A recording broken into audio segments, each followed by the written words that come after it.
endigina ilm olishga astoydil kirishgan vaqtlarim edi. Biz ilm oladigan maskanda To'lqinjon ota degan yoshlari anchagina katta bir otaxon bor edilar.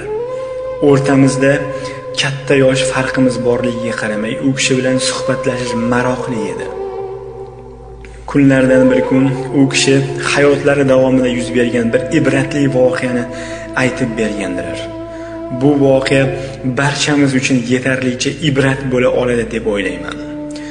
Bu voqea sobiq ittifoq vaqtida To'lqinjon ota suv xo'jaligi idorasida ishlab yurgan kezlarida sodir bo'lgan ekan.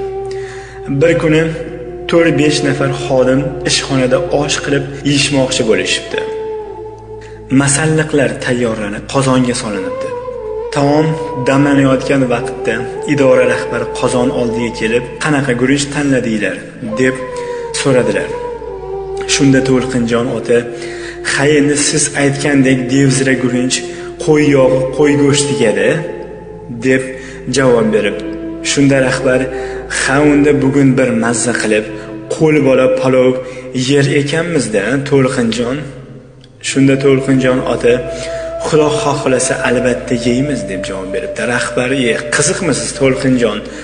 O'zimizni qo'limizdagi tayyor taom bo'lsa, uni ustiga tayyor ham bo'lib qoldi. Xudo xohlasa ham yeymiz, xohlamasa ham yeymiz" debdi. Rahbar o'zi musulmon bo'lsa ham islomni yaxshi tushunmaydigan odamligini bilgan To'lqinjon ota unga bunaqa narsalarni tushuntirish befoydaligini sezib indamadilar. Biroz o'tib taom tayyor bo'lib, dasturxonga tortilibdi.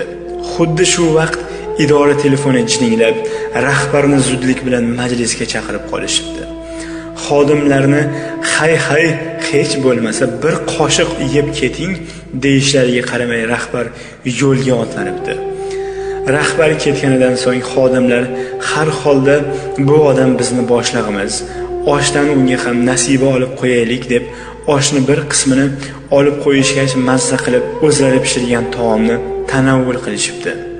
Ish vaqti tugasa ham rahbarlari qaytavermagach, oralaridan bittalari unga deb olib qo'yilgan oshni uni uyiga olib borib beradigan bo'lishibdi. Xullas, osh rahbarning uyiga yetkazilibdi, lekin o'sha vaqtda u hali majlisdan qaytmagan edi. Kech tushgach rahbar och va charchagan holda uyga kirib kelibdi. Ayoli shosha-pisha o'zi tayyorlagan taomdan keltiribdi. Rahbar bo'lsa, ishxonadagi xodimlar boyagi oshdan sizni nasibangizni uyingizga olib borib berdik deyishganda, o'shani olib kel debdi. Shunda ayoli tomonidan berilgan quyidagi javob uni karaxt ahvolga solib qo'yibdi. Siz rahbar odam bo'lsangiz, har kuni ko'cha-ko'yda yoki maishatlarda osh yeb yurasiz. Bir xil taom me'dangizga tekkandir deb uni bolalaringizga berib, sizga yengil ovqat tayyorlagan edim dedi. Shunda rahbarni ko'z oldi qorong'ulashib, miyasida birgina gap, ya'ni o'zini boyagi Xudo xohlasa ham yeymiz, xohlamasa ham yeymiz degan gapi aylanaverardi. Allohning iznisiz hattoki bir yaproq ham o'z joyidan qimirlamaydi.